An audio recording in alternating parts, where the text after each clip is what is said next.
Hey everybody, welcome to another episode of the Firefighters Chalkboard. Tonight we've got a very special guest. We've got Eric Jones on here from Fire First Culture and Training. Eric, how you doing? How are you, brother? I'm doing great. So why don't you go ahead and tell everybody about Eric? Oh, wow. Okay.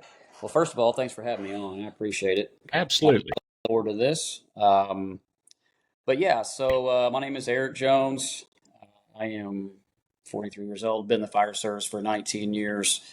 I'm currently a captain with the Scottsburg Fire Department in Southern Indiana, just like we were talking about. It's just a combination fire department. We obviously have our full time, part time, and we still have some volunteers as well.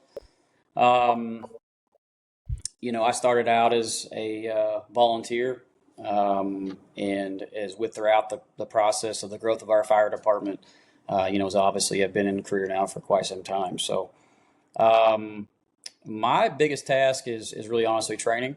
Um, I like we had mentioned, I had ran 14 fire academies. It started out just like kind of an internal thing, and then it kind of has blossomed into like a regional fire school. We have usually around 30 students from 7 different counties and about 12, 13 fire departments every year. Um, that usually runs half the year, and then the rest half the year we're doing strategies and tactics and fire instructor FOST, or the fire officer series and all of that. Um, so probably like many people, you maybe followed somebody in your footsteps, whether it be your dad or grandfather, uncle, whoever.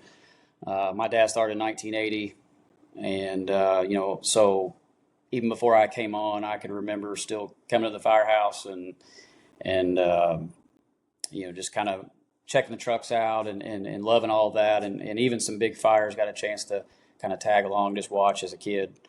Um, I've had a what I consider a pretty blessed opportunity to get a chance to network and be surrounded by some great people, because I think that's really what it's about. Um, kind of really only good with who you're associated with, and a lot of us can do some great things, but it's all really the people around us that really makes a difference. Um, yeah, I started Fire First Culture and Training about 2 years ago. I think September will be 2 years.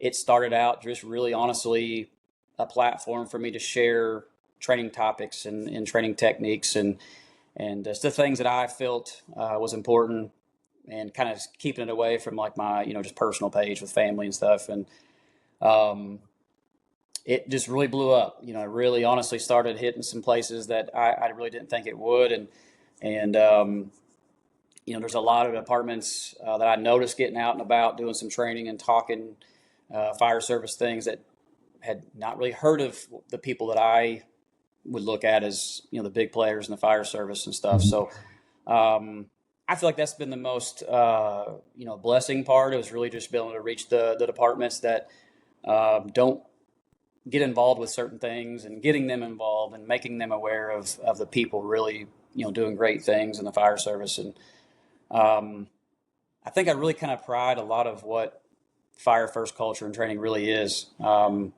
It's not a training company necessarily. It's just kind of an image and a brand of just a mindset of, if personal and professional preparation for the job, doing it the right way. There's a lot of people that create something and share things that aren't necessarily accurate, and there's a lot of that in the world.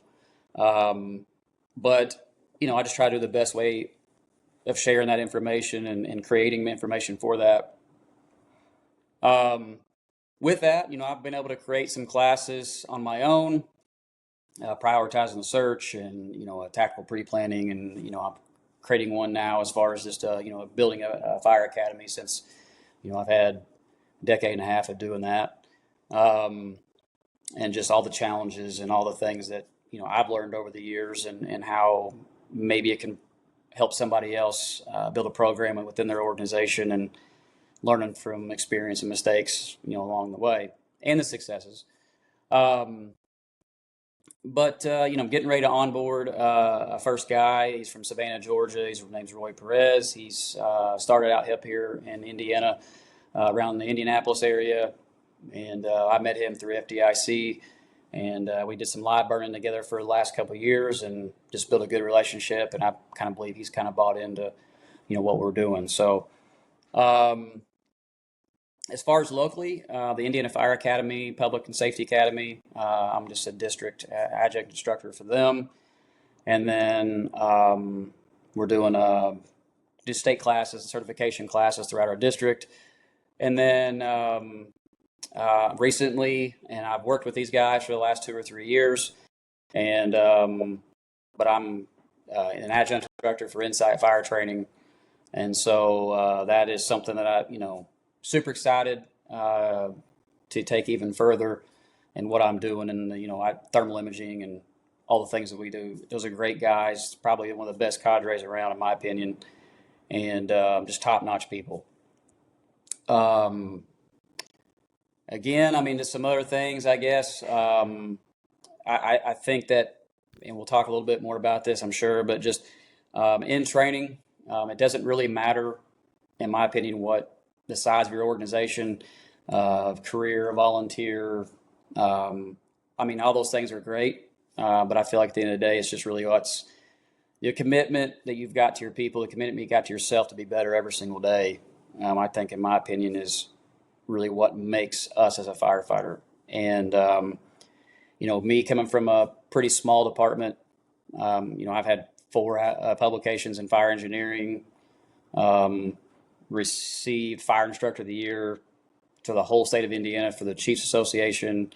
Again, I've do live fire safety for FDIC, and a lot of the guys that you see, Sean Duffy and Joe DeVito and Andy and all the guys from Insight, you can just call them and chit chat with them, and I share things with them, and they'll all that stuff all the time. So just to be where I'm from, the type of department, the size of department I have, to be able to do those things, it really tells you just do it the right way. You're going to feel alone, and a lot of times you hear that, read that a lot. You're going to feel like that, no one else probably gets you as much. But at the end of the day, just keep doing it for the guys around you, for your department and your community. That's, to me, that's really what matters the most. But outside of that, I'm just your basic guy. All right, so I'm going to throw back on something you just said because Yeah. it sparked something in me. When you said a lot of times you feel alone, and you're Oh, yeah. not wrong, absolutely. But one of the things that sticks out to me the most is a meme I looked at one time, and I've heard people say it before, and it said, be willing to sit at the table by yourself until the right people come to sit with you. And a lot Sure. of times that's exactly what you're talking about, and you said earlier about make sure you with the right like-minded individuals and everything else. So, I mean, you become a product of your environment. We teach that to our students all the time. You Mm-hmm. want to be with some winners, you got to go get with the winners. I mean, because they'll influence you to push yourself and be better and do more. Sure. And another good thing you said is small department, big department, whatever, it doesn't matter. We got some damn good instructors from small departments across the country that have something to bring to the table. And, size of the department doesn't mean the size of attitude, heart, or, Sure. drive to teach the job. Yeah. I've got some guys in my department that, I think the world of, and I think that they've, bought in trying to get better themselves. And I've got some guys that are kind of stepping out of their comfort zone and taking classes that they may have not have found themselves in a year ago. Or they see like, okay, this is where I want to be at. Here's the things that I need to do to get there. And they're taking the initiative themselves to enroll in them classes and take those classes. And I love that. Very proud of those guys for doing that. And it just shows the growth in themselves. And I like to see people succeed. There's that meme that says, it's I can't remember the guy's name. It's the actor. He's like smiling. It's great to see your friends doing well. Absolutely. And I love that. So yeah, and even just guys in general, seeing people pursue the career or seeing people finally get the job that they've been, going for, or whatever, that promotion, or whatever it may be, especially when it's well deserved. Absolutely. And it's two things is, one, I was talking with Rob Ramirez a couple weeks ago, and, Yeah. and I love me some Rob. And, but he said that courage is the ability to do something new without fear of failure. Be Sure. able, know that it's okay that if you fail your first time around, because fail's first attempt in learning, but have the courage to go step forward and have a chance to fail. Yeah. And push through it.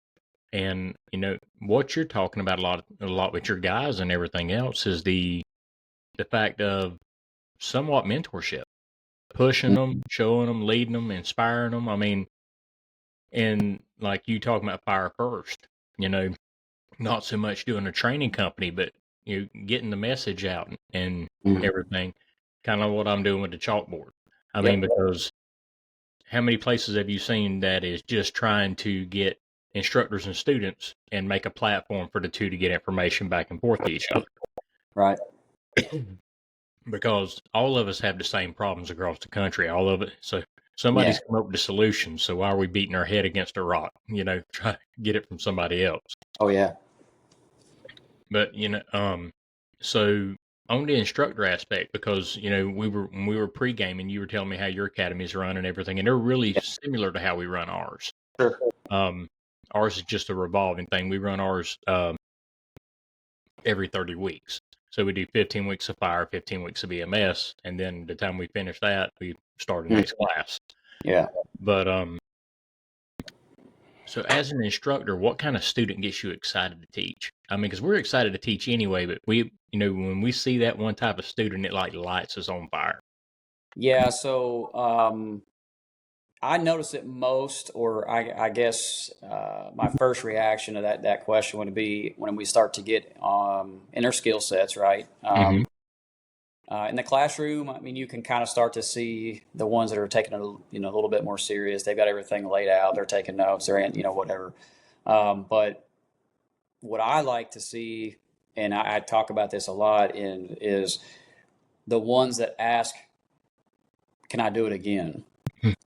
For themselves, not for anybody else, right? So let's say we're doing a VES or something, and only thing we're practicing right now is we've already got our ladder positioned, and all they're practicing is they're falling to the floor, or they're entry into that second floor, third floor, whatever it may be. And when they come out, and they've already did it 5, 6, 7 times already, and when the class is over with, or we're getting ready to wrap up, they'll come over and say, "Hey, do you think I can run that through a few more times?" Mm-hmm.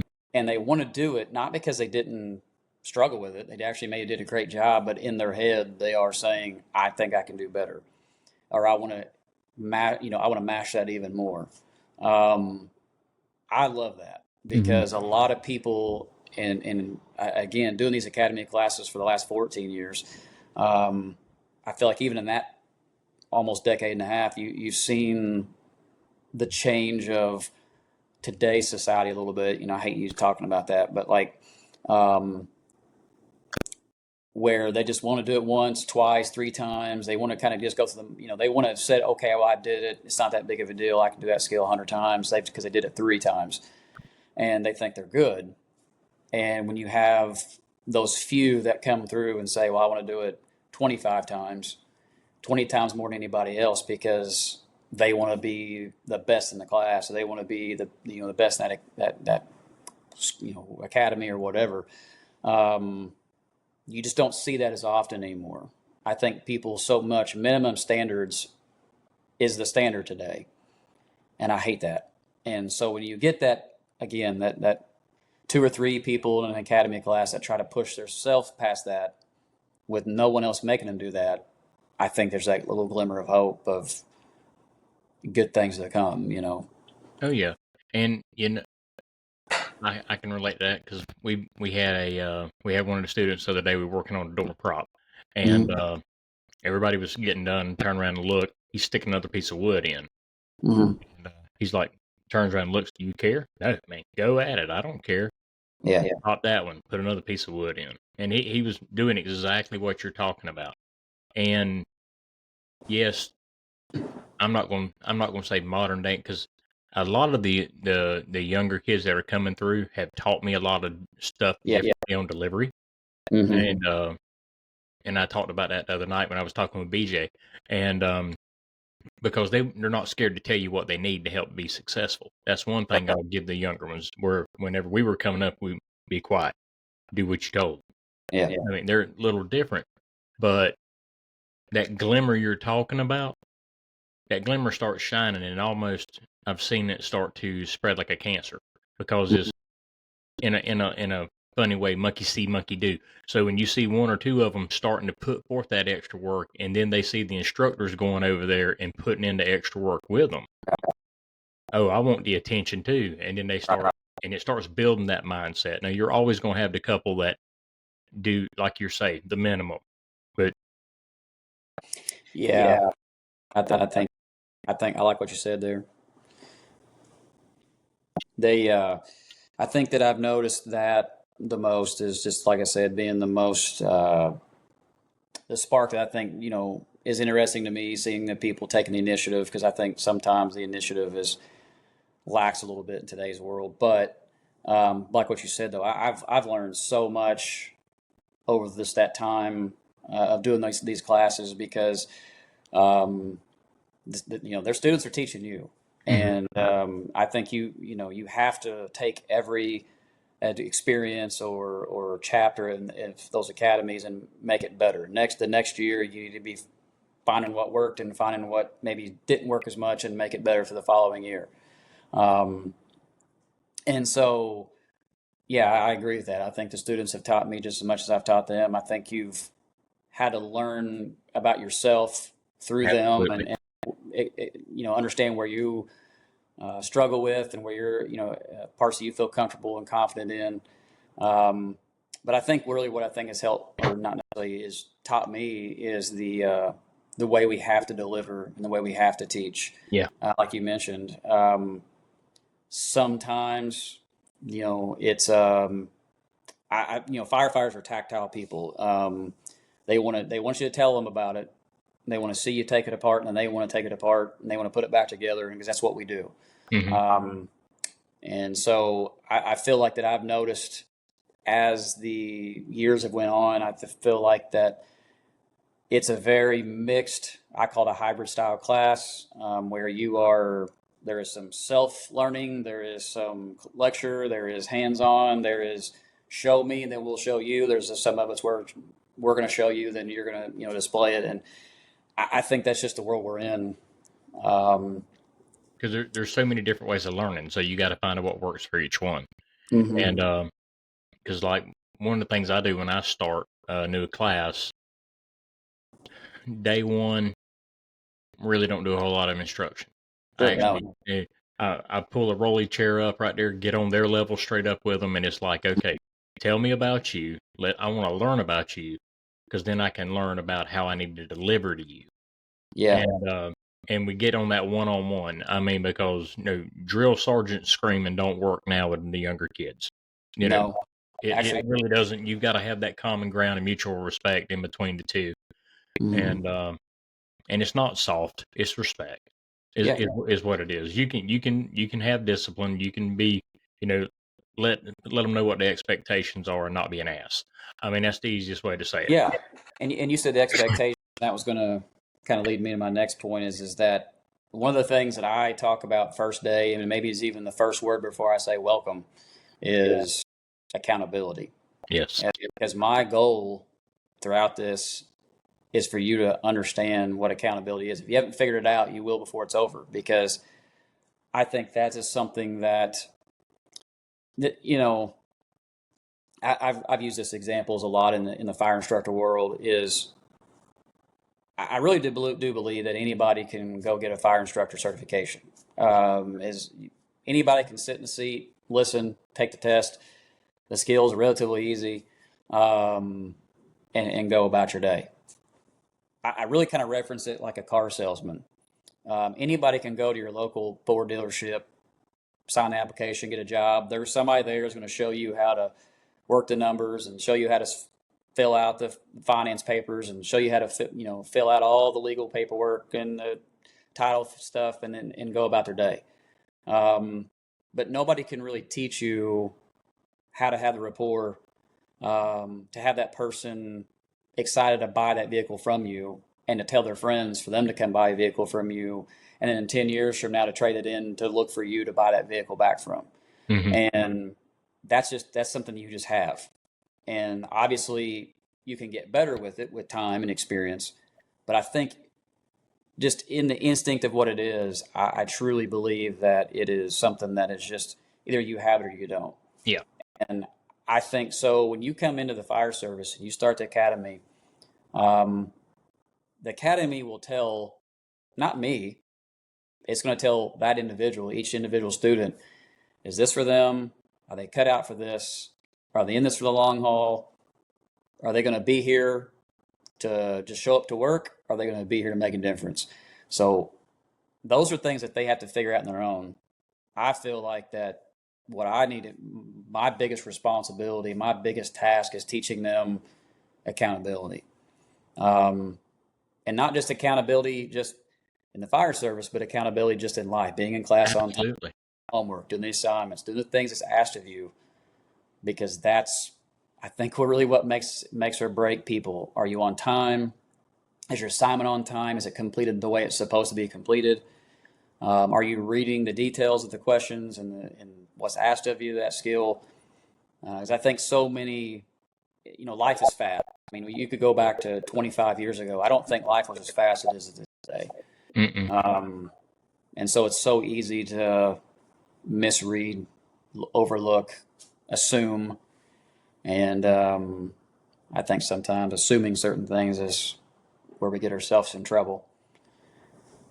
But I really like what you said, because the accountability and everything else. So we lead by example. We are the first faces that recruits or students see in the fire service, truthfully, while they're going through an academy. So we have to be accountable for our actions to start off with, and the standard that we set for them. And one of the biggest things, like you're talking about, either you've got it or you don't. I'm a firm believer in being an instructor. You need to know your material. That's anybody can read a lesson plan.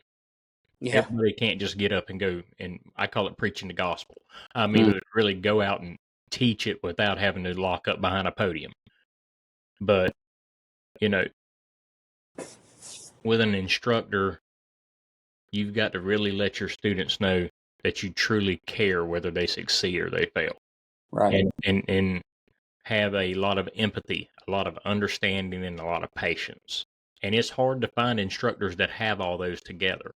Yeah. Not only that, but how can we expect them to fall in love with the job and be passionate about learning if we're not passionate about teaching it? If we don't have the energy to give that strong delivery, that sound delivery, and show them, I'm super excited about teaching this stuff.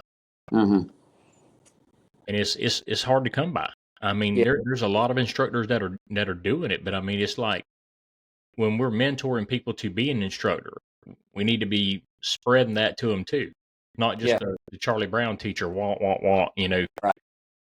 And that's kind of like, that's kind of the same thing. And really, honestly, like, the fire first thing, like, what's it even mean? Like, it's really just about putting the priorities, what the fire service is, before everything else. Meaning, like, our priority should be to having the best rescue and, life safety procedures and techniques and all the abilities to save our citizens, all in our little boroughs and cities and counties and districts and all that stuff around. That's who we're responsible for.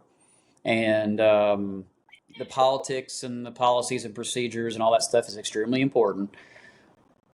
But at the end of the day, I don't care if you have orange trucks or pink trucks. Or I don't care if it's a commercial cab or whatever. I don't care. I care about, are you mentally and physically into this job for your neighbor, for, Mrs. Smith that crossed the street or what. And there's so many people that think they are, right? They get into it, they get into the job. but are in it for themselves or in it for I'm only going to go into it this far, but then this is where I draw the line. And unfortunately, you can't control that, or you're going to have some of those. But that plays a big factor in on the academy class thing. So, we have a mixture that join our academy class. It could be a volunteer just trying to get into the fire service. Mhm. Most of them are usually kind of in the idea of pursuing career. And then we have a lot of departments that send their hires to this academy to kind of get going because they just don't either have the resources or the time to do it. And it's been honestly probably the most humbling part for me is that oh man, probably in the last 5 years we've had 20 or 25 people that have gone on to some pretty good sized departments that's came through there. And when you get invited to their swearing in and stuff like that, like that's just a that they would think about you or call you and say, "Hey, I want you to be there." I'm not on their department. I may not even see them after they have finished the academy and everything. So, like you said a minute ago, a lot of times we are the first face that they are introduced to. And if you have a sour or a poor attitude, even the topics sometimes that are a little difficult to get through, right? At the end of the day, you have to make it exciting. You have to bring at least one point of why this is important. We need to understand or whatever. So there is so much reward to this job, and some people may not agree. I've said this for years, but I do feel that the training officer or the training in general, the topic of training, regardless if you have a training officer or not, to me, it is the most important job in the fire service. Without training, I mean, we're just a bunch of people that show up to work. Yeah. And, you have to have effective training. You can't be stagnant. We do the same thing over and over again. You have to constantly be doing something different and innovative and just trying something different. Even if it's like a new technique or something that you read about or seen or somebody's bringing it in, that's fine. Try it out. Mm-hmm. Rip it apart, put it back together, figure it out, and see what works for you. One thing I've learned when I first started doing some training for my fire department was, I feel like I had to do all the trainings, which become obviously extremely overwhelming. But what I've learned from that is very quickly, is that number one, you are holding other people back from maybe sharing their passion or their knowledge or their experience because you're never the smartest person in the room. No. And the minute that you feel like you are, that's even coming from a student perspective, like you start sitting in front of an academy class, you have no idea what somebody's background is. You get into construction chapters, you may have somebody that grew up their grandfather, dad, or somebody else was a contractor for the last 50 years, and they've been there at every job site they've had for the last 50 years.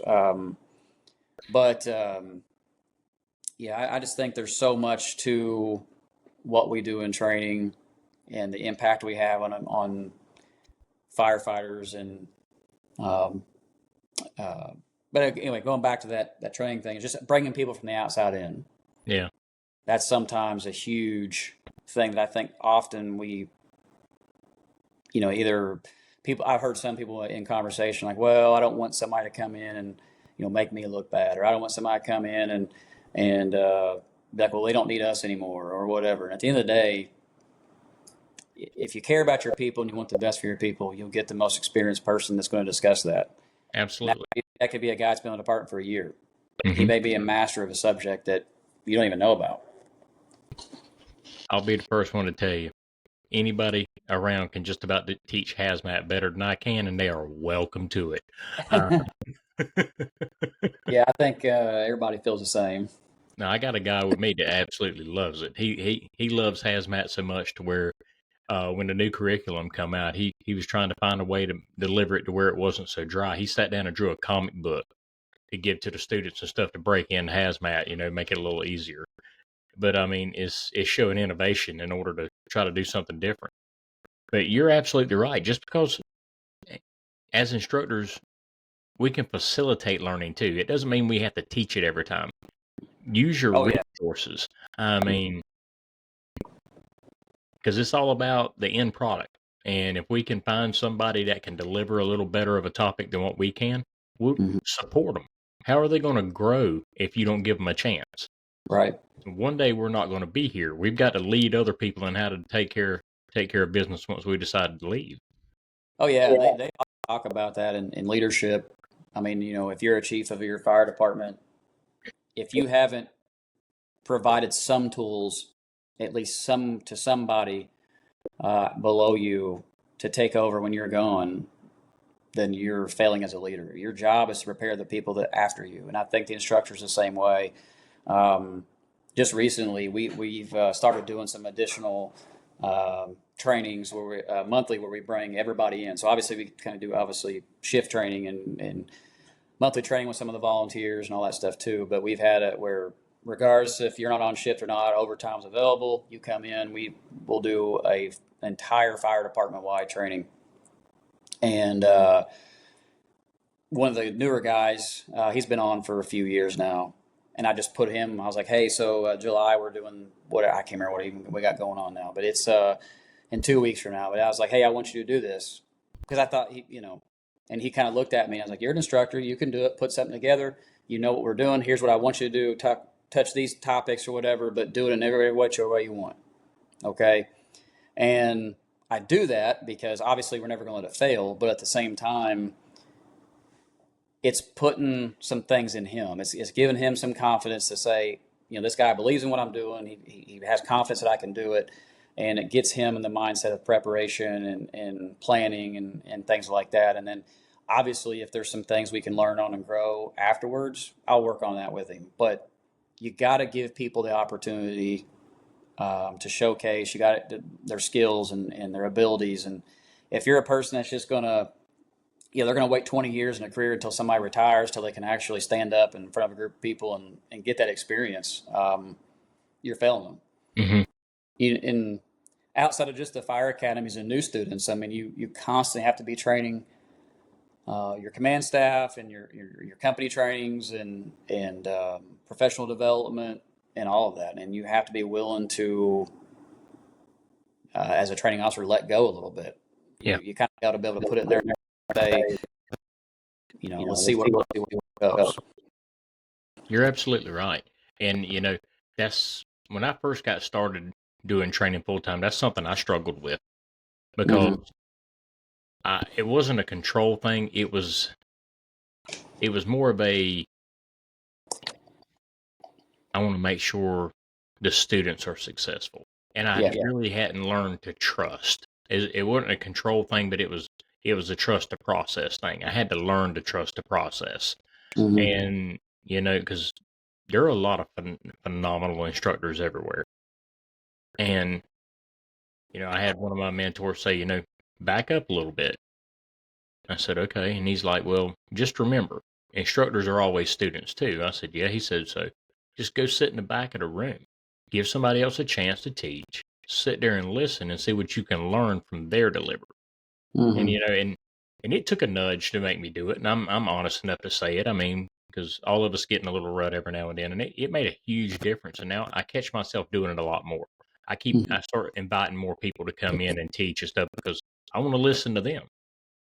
I mean, because everybody's got a little bit different of the way they present, and there's something you can pick up from everybody. Yeah, and I think that kind of goes back to like maybe some instructor like credibility and stuff too.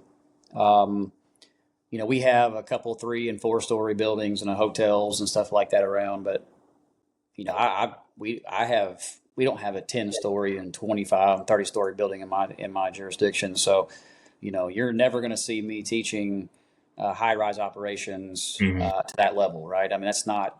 We'll go over standpipes and all the fire department connections and all the whole works. We're ready to go, for those buildings. But when you start getting into 15 and 30 and 60-foot floor skyscrapers with business and living and all that stuff right there, I mean, you should not be listening to me teach that, right? And so you should have the expert coming in and probably a whole lot of different. If you got a guy in IFD or Charlotte or, some Atlanta, Georgia or whatever, they're probably not going to have a clue on rural operations. They're going to probably be lost, What's a drop tank? Yeah.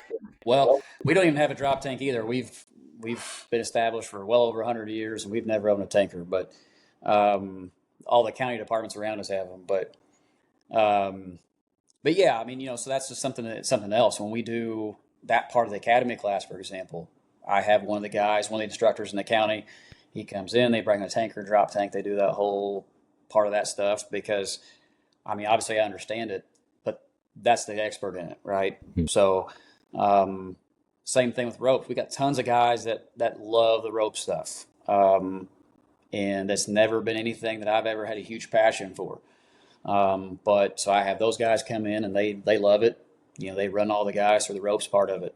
So there are so many things in the fire service, I feel like, outside of just the basic fundamentals that we have to know. There's so many avenues in the fire service you can go down. And whether it be an expert in inspections or investigations or training or paramedic or specialty rescue or hazmat or whatever it may be. And I think that's what makes it, the best job in the world. I mean, there are so many options and varieties of ways you can, be an expert in one of those topics, and there's never an expert in all of them. No, not at all.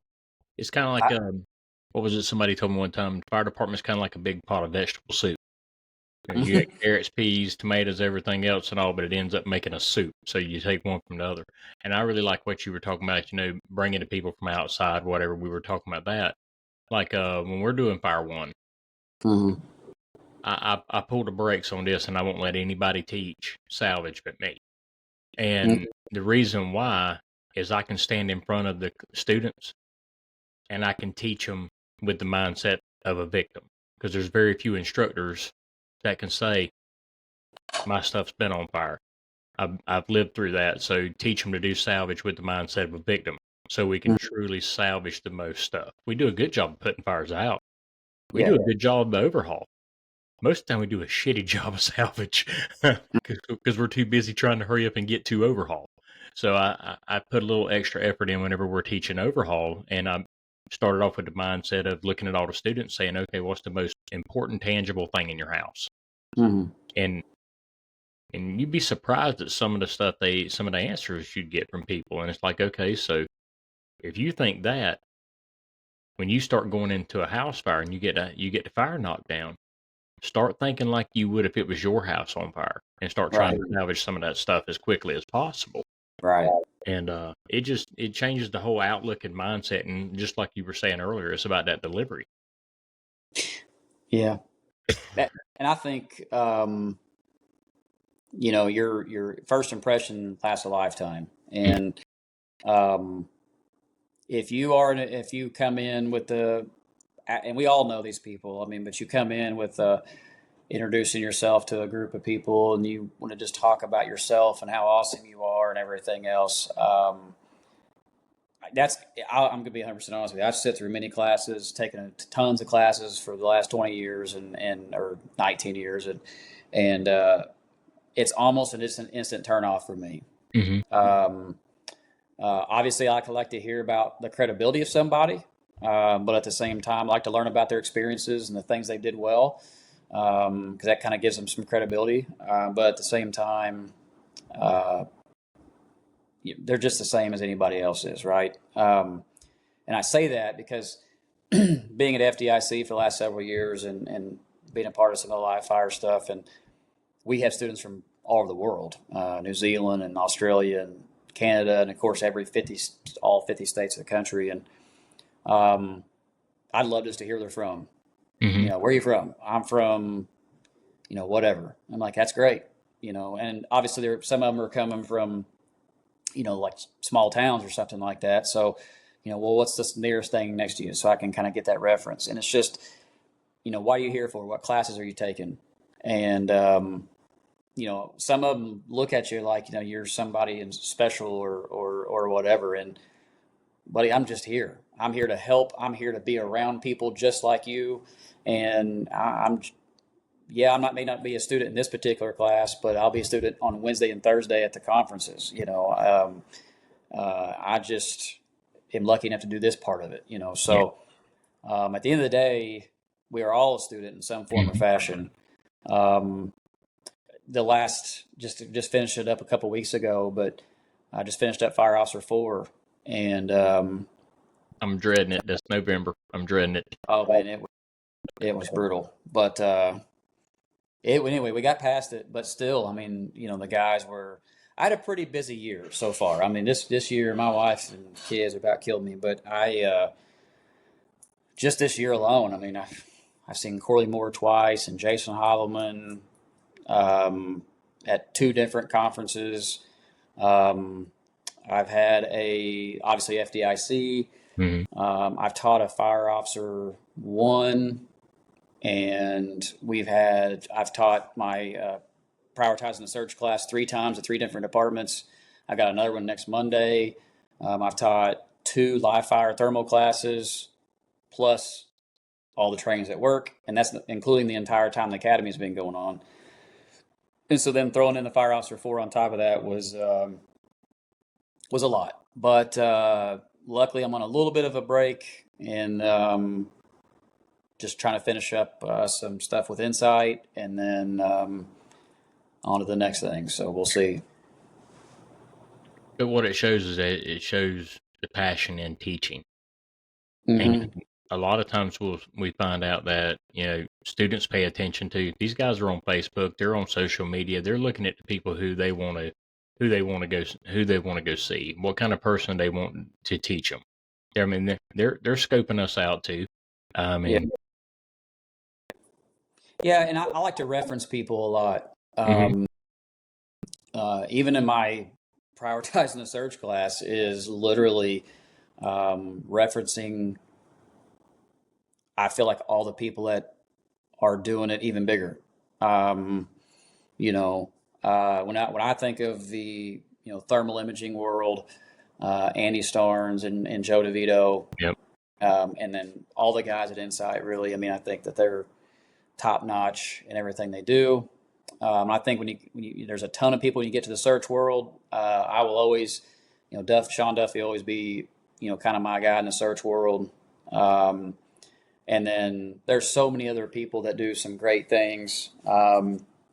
Leadership wise, I mean, there's so many people to go with. I really, really, really think of a lot of Jason Hovelman.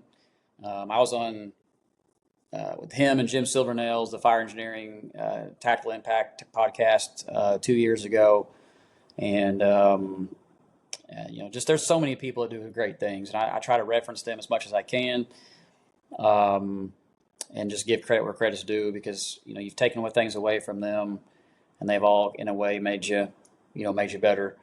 Absolutely. But And the cool thing about it is, though, a lot of them that you're naming and everything else, they thrive on people coming to them wanting information. They love spreading the word. They want as many people to learn about it as they can. And if you use their material and say, "Hey, I learned this from this guy," spreading it, you're doing what he wanted.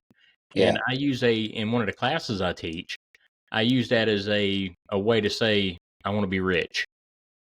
And when I say be rich, is from investing in people, because the more Mhm. people we invest in, the more people they go out and touch. Well, and as this was probably 3 years ago, 4 years ago, I don't know, maybe longer.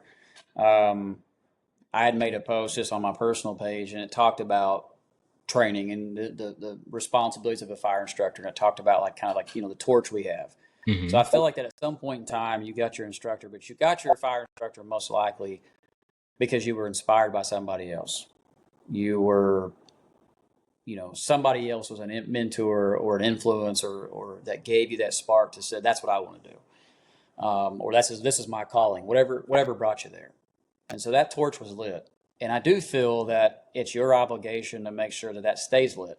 So Hmm. like you mentioned earlier, so many times in our careers, we're going to go through ups and downs. Even Yep. the top-notch people, the top-notch leaders, the top-notch instructors in the world, the top-notch chiefs in the world, everybody's going to go through just their ruts, right? The times where you're just like, let's just get it done. Let's get through it. When there's times where we really want to, we're all in it. Yeah. But we have to keep that lit, and we have to hopefully make sure that it's passed on and lighten little small embers and everybody else around you. Because, like I said, when we talked about earlier, someday the chief is going to be gone, Mm-hmm. and they need somebody else to be able to take the role, take the reins of the department, and bring it forward. The same thing, it's no different in training, right? At some point in time, you need to inspire other people to share things to the next guys and to the next guys. And so I believe in doing it the right way. Mm-hmm. And sometimes, it's the old saying goes, the right way is always not the easiest way. But if you feel that it's the right way, and you feel that in your heart that that's the way it needs to be, then it probably is. Yeah. But that's a lonely road, and that's a difficult road, and that's a road that sometimes people don't understand. And that's one of the neat things we talk about, like Fire Officer 1. Mm-hmm. I just had a couple guys that we just put through it, and that's one of the things we hit home on a lot. Like, you guys haven't experienced this yet, but at some point in time you will. You're going to have to make decisions that makes you maybe not the most popular person, and you're going to have to be able to live with that. We got a couple guys that want to be the most liked guy and and they're going to be great officers, but sometime you're maybe not going to be the most liked person.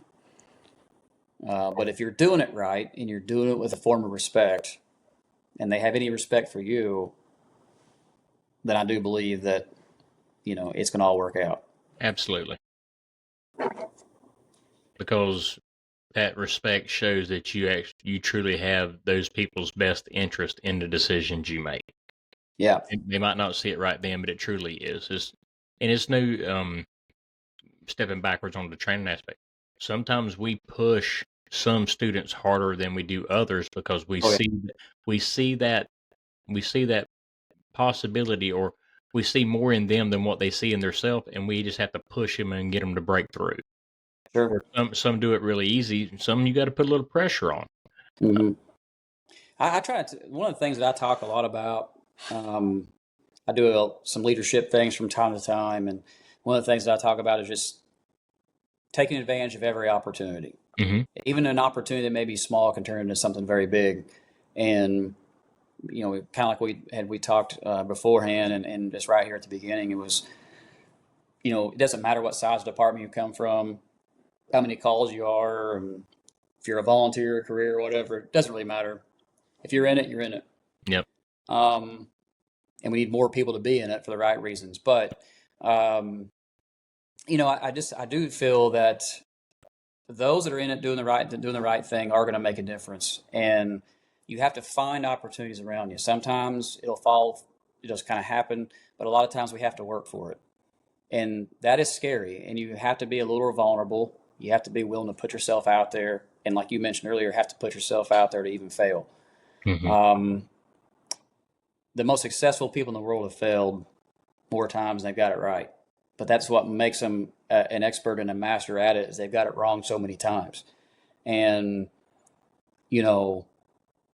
I try to share experiences, and I couldn't tell you how many times I was nervous about, putting this class on, or Mm-hmm. standing up in front of this particular group of people, or being on a bigger scale, or going to a department that was a ways away, and doing a class for a department I really didn't know much about. I didn't know what their level of experience was, or walking into kind of the unknown. I really think it comes down to just having confidence in yourself to start with. And I also think it comes down to being humble in yourself as well, knowing the fact that, you don't have the answer to everything. And I think if you could kind of do that and be willing to put yourself out there, be willing to take, a little bit of being vulnerable. Mm-hmm.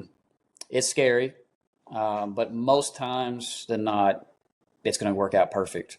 And you just got to be able to be willing to do that. If you ever want to grow, you can't be uncomfortable. You can't be, uncomfortable with making a difference. Yeah. And that difference is really within yourself. I feel like that's something that a lot of instructors that are successful do. They take advantage of opportunities. Absolutely. Sometimes you work for them really hard, and sometimes they just drop right in your lap, and you got to be able to take the ball and run when it does. I mean, because sometimes we don't get an opportunity twice, and we got to be able to try to capitalize on it. Yeah, Every one of us has had a student that gives you that one shot to get their attention. Um, I've had some that I've seen them shut one instructor off, and then they'll, okay, I'm gonna listen to you and see if you make it any different, and then they pick it up, and then they turn around and get that understanding and go back to the other one. I'm not saying one person's better than another, but right. sometimes you got to speak a different language they can understand. Yeah. And one of the examples that I can say is on the just being nervous part was kind of COVID era. Hmm. The Fire and Public Safety Academy, which is now the director, but at that time we was part of the Indiana Fire Instructors Association. We had created a Fire Officer 1 and 2, obviously, all online. Hmm. I love that, but at that time period, it's all we had. Um, so him and I had put together the Fire Officer 2 part portion, and we taught that 3 different times, 3 different classes, and it was a unique experience because I had never did just an all full online class before. Um, I think there's some great parts to that. There's obviously the convenience factor, but I like that personal face to face interaction. When I'm talking, usually I'm moving and I'm all around the place, and just sitting still in front of the camera for 4 hours at a time or whatever was difficult for me. But it worked out. But there was a lot of chiefs and chief staffs and high level company officers from some huge departments around. And me coming from that small department was, that was different for me. That was a very unique experience, and I'll be honest with you, I felt very uncomfortable. But what reminded me to be having that confidence is the person that selected me to do that, and that person is somebody that is very respected throughout the state, and is now the training director for the whole entire state. So that just kind of was like, okay, I got this. And it worked out great. And I referenced the guys a lot, and used a lot of the students in the class and their experiences to get involved. So it actually worked out really well. But that's just an example of, yeah, there's going to be some times you're uncertain, but just remember what got you there. Oh yeah, and I can relate to that on a student aspect. Like whenever I went to do my Fire 3, I was the only person that wasn't a chief in the Fire Officer 3 class, which was kind of, Yeah. I mean, and I was like, okay, I'm sitting around all these deputy chiefs and assistant chiefs and everything Yeah. else, and I'm just sitting here with my two little bugles that, they ain't even fell on top of each other yet. I mean, and I'm looking at everybody else, and we get in this group, and it's like there's intimidation there, and then get back to the mindset of they're students just like me. Let's get in here and knock this thing out, and started doing our group works and stuff like that, and I think I just experienced Fire Officer 4. Here I am as a captain and not a chief officer of any sort, and taking this, and most of the people there were either chiefs or, like you said, deputy assistant battalions, whatever. And yeah, I understand that feeling. It's a little different, but again, we're all here for the same reason. yeah, you just have to change your hat. Remember, and a lot of times the bigger brass can learn something from the lower guys every now and then. No different than we learn from our students. They can learn a little bit because is they're sitting with a 30,000 foot view a lot of times, and we're sitting here at the 10,000 foot view. Yeah. So and it helps everything because it's like one of the projects we had to do. It was like revamping the training part. Well, I do training every day, so Hmm. and we just made it like but I suck at logistics. I'm honest, yeah, horrible at it. But we had one of the guys that was, so we just bound. We talked about teaching earlier, using everybody's strengths and weaknesses to get the problem taken care of. It's just That's yeah. That's probably one of my strengths, to be honest with you, is logistics, operations. I'm super organized, and almost maybe too to almost annoying, to be honest with you. But I try to be pretty well organized and have a very proactive and kind of got a plan for just about everything. However, sometimes that's also a negative at the same time. But I try to teach that, or at least pass that on, that some of those characteristics on, because as an instructor, you know I feel like that you do kind of have to have um, things in place when things show up and things aren't where they're supposed to be at, and resources aren't there, and that falls back on you, and then you kind of lose a little bit of credibility. But obviously, logistics and communications and organization sometimes is a challenge for a lot of us as firefighters. I noticed that, but that's one thing that I've always been pretty decent at. However, I struggle with about a million other things. Um, yeah, Yeah, I mean, I suck at it. I just don't mean I don't work hard. I have to just work harder to make it happen. That's all that means.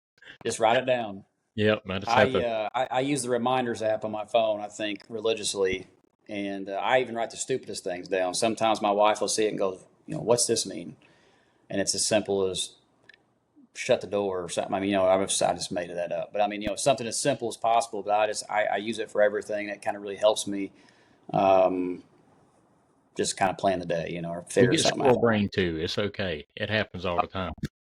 Oh yeah, oh yeah. I'm pretty good at having about three conversations at once. I mean, get a little scattered every once in a while, but no, like we talked about. I like I said, I do feel that training is the pinnacle of what we do. I Yeah, think without training and effective training, good training, we're not preparing our people to make the life saving tactics and judgments and all those things. And I think it's truly up to the instructor or fire officer or whatever to make that important learning. And I think when you get up to the ranks, and you see it in all sorts of fire departments. Once they become battalion chief or assistant chief or whatever, they feel like the learning kind of ends, or I don't necessarily need to do that anymore.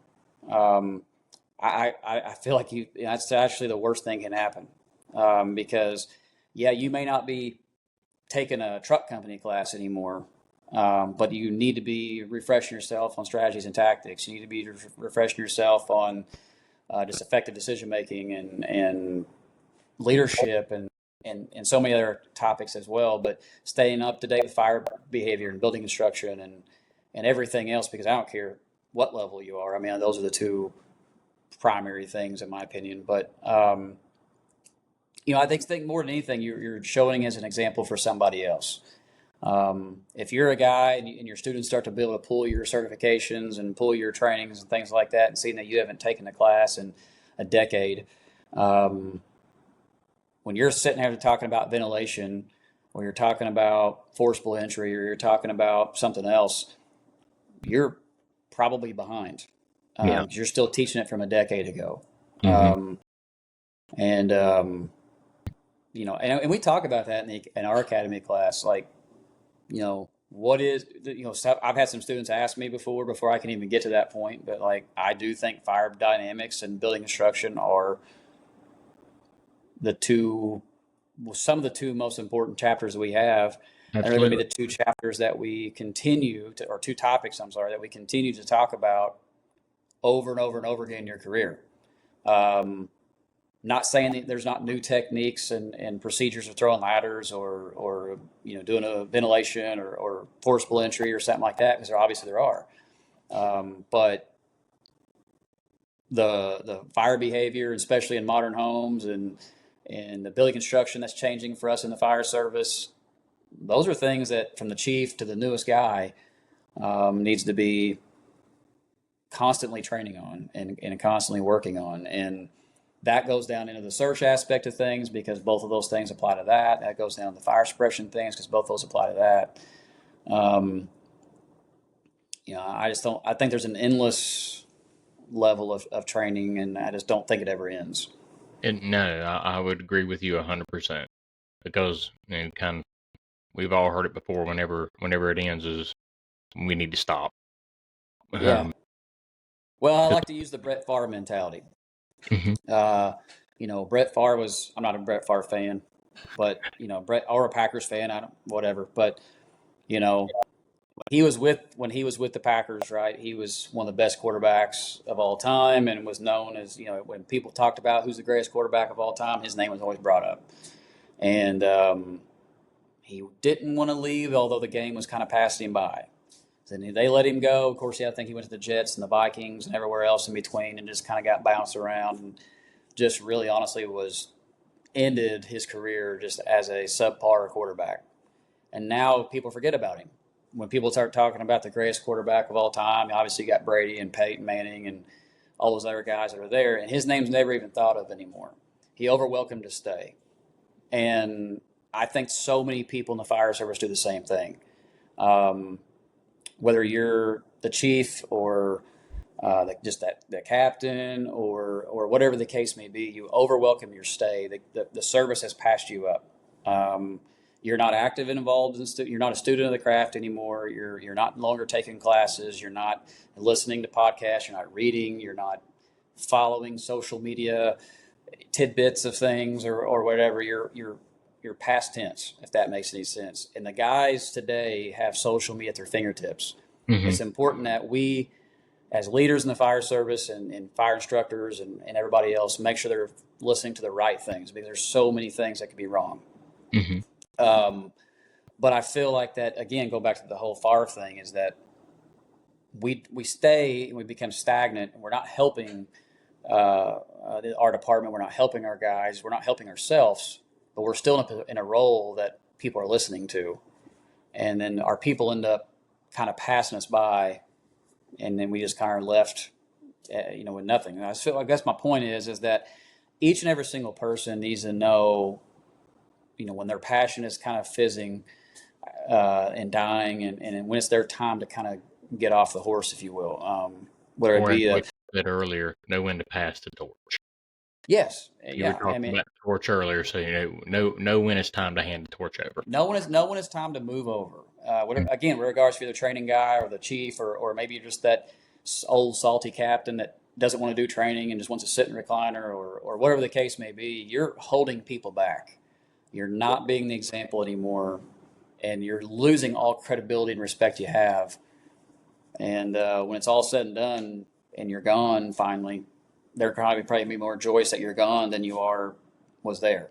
So, leave when it matters, leave when it's important, leave when have passed the torch or passed that light or passed that spark of compassion to somebody else, because that's truly when it's going to matter the most. And I think so many people don't do that. You read about it all the time. Chief is let go or, fired for this, and this, all because at one time they were super good at what they did, but they've just lost the effort and care and passion. They just become stagnant. They're on retirement mode for the last decade. They're just on retirement mode. Mm-hmm. And so many things and liabilities that can have popped up in their department, and they're just on retirement mode, so they don't really care. Well, then it happens, right? So, and I think that's still something that we have to instill in our students in the fire services. The job never ends. Yep. You have to constantly keep learning and training. I like the question, but I hate the question at the same time. But I have at least 5-6 students every year come up to me and go, so what do I need to take next? And a part of me loves that, right? Okay. Obviously this or that or whatever. But at the same time, just be a firefighter for a while. Yeah. Just learn the job. Learn what is important. Learn how to get good at the fundamentals. Find what is your struggle with, or find the things that you could probably improve on and work on those. Start taking the other classes in a year or two. But right now, just work on just being a solid fundamental firefighter. Your backseat firefighter, know exactly what you're supposed to do and do it well. Yeah. The next class you want to take, go find one at a conference that you can work on hose line deployments or advancing hose lines or getting a search. I mean, don't worry about taking fire officer 1 yet. Oh, that, yeah. Well, and something else, there are so many training opportunities now than like there ever was before. Oh yeah. Regardless if you're in fire engineering and just picking up an article, regardless if you are following somebody on Facebook or reading a book or watching a podcast or whatever the case may be, there are so many things and information being shared all over. And the generation today has so much information at their fingertips. It just, again, you got to make sure it's right and accurate and kind of validated. But something else, these conferences. Obviously, FDIC is huge, right? But there are so many other good conferences out there. Mm-hmm. You got Key City and firemanship just going on, and you got Great Lakes and Michigan and CFT. And I mean, there's so many conferences that are popping up now. And the classes are great. The instructors are top notch. But it's the camaraderie and brotherhood and this networking that makes it so special. And then that you kind of reference FDIC again is I love the show. Great. I love all the hot classes and all that. I mean, because it's what we do. It's kind of really, you're in the biggest stage doing it. The classes are top notch, but it's truly the networking and the camaraderie, brotherhood that you have in between classes. Rick Lasky said it perfect, years ago. Is one of the favorite things he heard in the hallways at FDIC is hearing and seeing two people talk and say, "Hey, what class you going to next?" And you do hear that a lot. And getting a chance to bring some of my guys up the last 2 years and just kind of going out of the evening and kind of introducing them to some people and that camaraderie is there. And it's the most contagious thing ever. I think last year was like 40,000 people at FDIC, and they are all like-minded people. Everybody's there to learn in some form or fashion, in a network and meet somebody new and learn something new, a new way. And I think that's what makes the fire service so great. And all these different conferences, like I said, Great Lakes and firemanship and all the others. I mean, it's phenomenal. Mm-hmm. And I try to talk about that in the academy class, even though they're not probably there yet. But at the same time, I mean, just if you get the chance to go to them, go to them. Yeah, you And just learn. plant that seed. I mean, ask questions. Yeah. Reach out to them. If when you're done with the class and they say, "Hey, here's my contact information," reach out to that person, and it's going to make the instructor feel great that you're reaching out to them. But at the same time, I mean, I don't know of any of them that's going to not probably give you more information than you even need. Oh yeah. I think the right ones and the real ones want people to be successful, and all they want to do, and that's all we all are, is we're here to pass it on. Somebody gave it to us. We take a little bit of our experience compared to the things we've learned and the things we've been taught, and we apply it, and we pass it on. Absolutely. So Eric, here we go. The chalkboard is yours. Write your message. Oh man, I thought about this. I was like, I would say I'm going to say it just like I said before. Seize every opportunity, regardless of shape, size, regardless of status, regardless of size of your organization. Capitalize on every opportunity. The sky's the limit, but capitalize on the opportunity. You cannot be afraid to take a step. And sometimes that's scary. It's like walking a tightrope. But at the end of the day, if you believe in yourself and you believe in the people around you, even if you fall, you're going to get caught. So at the end of the day, my message would be to just take advantage of every opportunity. You only live in this career, 20-year career, 25-year career, 30-year career. Go by. Talk to a person right now, probably on the verge of retirement 35 years, and they're probably telling you, I feel like I started yesterday. Yep. So if you let every opportunity pass you by, you only get it once. And, so I would say take advantage of every opportunity, reach out to somebody, find a way to get involved and learn. I mean, I like it. I like it a lot. Bold print. We're good. Yeah. Learn. So everybody, thanks for listening. Got Eric Jones on here once again. Get on his social media, look him up. Fire First Culture and Training. Once again, thanks you for listening to us tonight. This is your Uncle Wayne here saying, stay safe, keep learning.